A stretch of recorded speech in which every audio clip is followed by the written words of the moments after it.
Gold, trusted gold buyers. మీరు తాకట్టు పెట్టిన బంగారాన్ని విడిపించి ఈ రోజు ఉన్న మార్కెట్ ధరకు కొనబడను. కాంపిటీషన్ అందరూ కొత్త వాళ్ళు, మిగతా వాళ్ళు ఉన్న కృష్ణరాజు గారు ఎలివేషన్ ఆల్రెడీ అప్పటికి తెలుసు ఆయన ఏంటి అనేది. పెద్ద ప్రొడ్యూసర్ కూడా కదా, గోపికృష్ణ బ్యానర్ వాళ్ళది. అవును, మరి అట్మాస్ఫియర్ ఎలా ఉండేది? అదేనమ్మా, అది చెప్తాను. పొద్దున రావడంతోనే ఆ డ్రెస్ చేసుకోవడం, మేకప్ లేవు, అవును, ఎండలు ఉంచుకోవడం. అప్పుడు నేను తెల్లగా బాగుండేవాడు. ఈ తెల్లగా ఉన్న వాళ్ళందరూ కూడా ఎండలు ఉంచుకునేవాడు. బాలు మహేంద్ర కెమెరామెన్ ఒక గంట నుంచి ఉంటాం. ఆ డ్రెస్ ఇలా వాళ్ళ బాబు గారు వీళ్ళందరూ వచ్చేవాళ్ళు, యాక్ట్ చేస్తున్నాం. ఒకరోజు నాకు షూటింగ్ లేదు, నేను మామూలు ఫ్యాన్ షర్ట్ వేసుకొని జనాన్ని సత్తున్నా. జనం అప్పుడే అలవాటు పడిపోయారు, అప్పుడే అలవాటు పడిపోయారు బాగా. ఇక వాళ్ళందరినీ నెడుతున్నా. ఎవరు కుర్రోడు? బాపు గారు అడిగారంట, మన భీముడు కృష్ణరాజు, మన భీముడు అండి. ఏంటి ఇంత బాగున్నాడా? అంటే భలేవాళ్ళే, అదే చాలా గొప్ప విషయం, అది ఆడికి అది మంచి పేరు వస్తుంది అది అని కృష్ణరాజు గారు అప్పుడే చెప్పారంట. ఆడొక్కడికే మంచి పేరు వస్తుంది అని చెప్పాను. తర్వాత నిజంగా అంత మంచి పేరు వచ్చింది, బాగానే చేసాం. ఇలాగా ఆల్మోస్ట్ అందరూ హీరో బాలయ్య గారు అని, ఇంకా అక్కడి నుంచి సక్సెస్ ఫార్ములా అంటారే, ఆర్టిస్ట్గా ముద్రపడిపోయింది. అన్ని సినిమాలు చేసేవాడిని.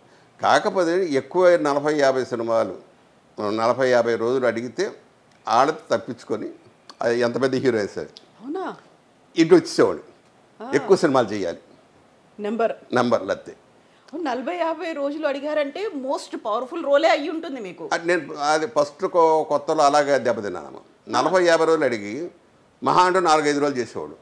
మిగతా రోజులన్నీ అలా ఉండేది, ఊరికి అలా ఉండిపోయి చెప్పేవాడు కాదు. ఇదేదో మనకి అచ్చురాదు అని ఇటు వచ్చేసేవాడు.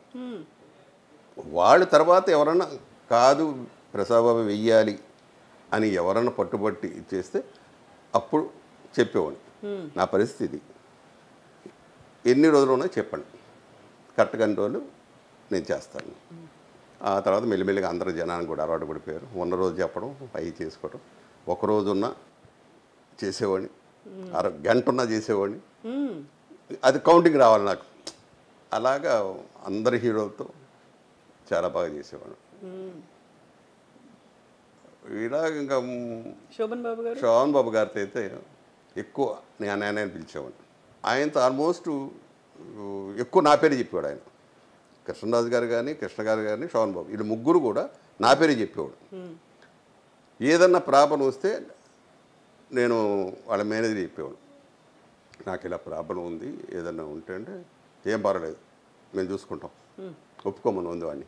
ఇలాగనే వాడు సొంత తమ్ముళ్ళ చూసుకున్నారు వీళ్ళు ముగ్గురు. నిజంగా ప్రతి సినిమాలో చేసేవాడు. శోభన్ బాబు గారు చాలా బాగా, ఆయన ఒకసారి నాకు ఇక్కడ మెడ్రాస్లో ఫ్లాట్ ఉంది, అందరూ హైదరాబాద్ వెళ్ళిపోతున్నారు, అలా అమ్మేసి అక్కడ కొనుక్కుంటాను, ఇక్కడ ఇది అమ్మితే అక్కడ నాకు 2 ఫ్లాట్లు వస్తాయి, నాకు కొంచెం హెల్ప్ అవుద్ది కదా. నేను నువ్వు ఫస్ట్ కొనుక్కున్న ఫ్లాట్ నువ్వు అది అమ్మితే నీ కొడుకు ఒకటి ఉంటుంది ఇక్కడ, నువ్వు నీ మెంటాలిటీ నువ్వు అక్కడికి వెళ్ళి సినిమాను ఇంకో ఏదో చేసి తగలేస్తావు, నువ్వు అక్కడికి వెళ్ళి సంపాదించు, 1 కాదు 10 కొనుక్కో, ఇది మటుకు అమ్మద్దు అన్నాడు. సరే ఏం చేయాలి, ఓకే అని ఇవాళ అది ఉన్నబట్టే మళ్ళీ నేను మెడ్రాస్ వచ్చాను. అది లేదనుకో ఇంకా వచ్చేవాడు కాదు, అక్కడే ఉండిపోయేవాడు. ఇప్పుడు ఆ ఇల్లు ఉంది కాబట్టి ఓకే, ఇక్కడ లేదు మనకి అంటే అక్కడ వేషాలు తగ్గిపోయినాయి మనకి, ఎందుకు ఇక్కడ అనవసరం అని ఇటు వచ్చేసాను. ఇటు వచ్చిన తర్వాత మళ్ళీ సీరియల్స్ వచ్చినాయి. సీరియల్స్ నుంచి రావడానికి అన్ని ఏవిఎం పెద్ద పెద్ద బ్యానర్లు మొత్తం కూడా నేనే రోజు 2-3 షూటింగ్ చేసేవాడు. సినిమా షూటింగ్ ఎలా చేశానో ఇక్కడ సీరియల్స్ కూడా అలా చేశాను. దీంతో ఏమైనా పెద్ద పెద్ద సినిమాలు నాకు వచ్చినాయి, కానీ చేసే వీళ్ళకి ఆల్రెడీ నేను కమిట్ అయ్యి ఉన్నా. సీరియల్స్ కమిట్ అయ్యి ఉంటే ఇంకా మళ్ళీ సినిమా చేయలేం. అప్పుడు అది కూడా ఆలోచించి ఇంక వద్దులే మన సినిమా వద్దని ఆల్మోస్ట్ 30 సంవత్సరాల నుంచి ఏదన్నా మధ్యలో మొరారి వాళ్ళు ఈ పద్ధతులు అంటే ఇలా ముందే చెప్పేవాడు. నాకు ఎప్పుడు పిలుస్తారో తెలీదు, బట్ వాళ్ళు ముందే చెప్తారు. కానీ నేను అక్కడికి వెళ్ళాలంటే పాపం అలాగే మురారి అలా చేసి అలాగే అప్పుడప్పుడు సినిమా చేసేవాడిని. కొన్ని రోజులు ఆ రకంగా ఈ హీరోలతో నెట్టాం. చాలా మటుకు ఎప్పుడు ఉంటుందో ఎప్పుడు వస్తాయో తెలియదు. ఒక్కోసారి నిరుత్సాహం వచ్చేది. ఏం చేయాలి నేను బయటికి వెళ్ళి? సినిమాలు లేవు, సీరియల్స్ లేవు, ఏం చేయాలి? ఆలోచించడానికి కూడా ఏం లేదు. బయటికి వెళ్ళి కూరగాయలు కొనలేము, మార్కెట్కి వెళ్ళలేము. ఈ పరిస్థితిలో ఎలా బతకాలి, కుటుంబాన్ని ఎలా నెట్టాలి అన్నది అదొక ఆలోచన బాగా ఉండేది. సరే, వచ్చిన దాన్ని మనం జాగ్రత్త చేసుకుంటూ ప్రతి రూపాయి చేసుకుంటూ ఇంకొకరి దగ్గర మనం చేసి ఆపకుండా ఉండాలి.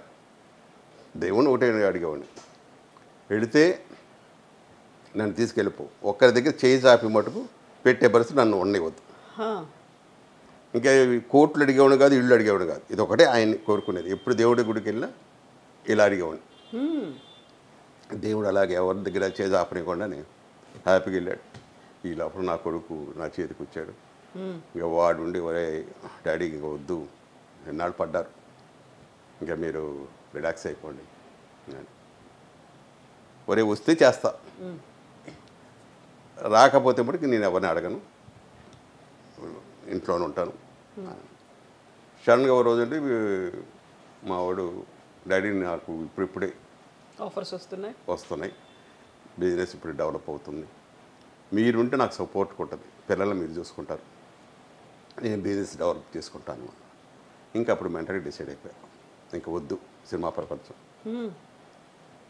వచ్చినాయి ఈ మధ్య చిన్న చిన్న గెస్ట్ వేషాలు, ఒకరోజు వేషాలు, తెలుగు వచ్చినాయి, చాలా వచ్చినాయి, చెప్పేసేవాడిని. అయిపోయింది, ఇంకా ఫుల్ స్టాప్ పెట్టేశాను అన్నారా? ఫుల్ స్టాప్ పెట్టేశాను ఆల్మోస్ట్. వద్దనుకున్నా. ఇప్పుడు నా ప్రపంచం పిల్లల ప్రపంచం.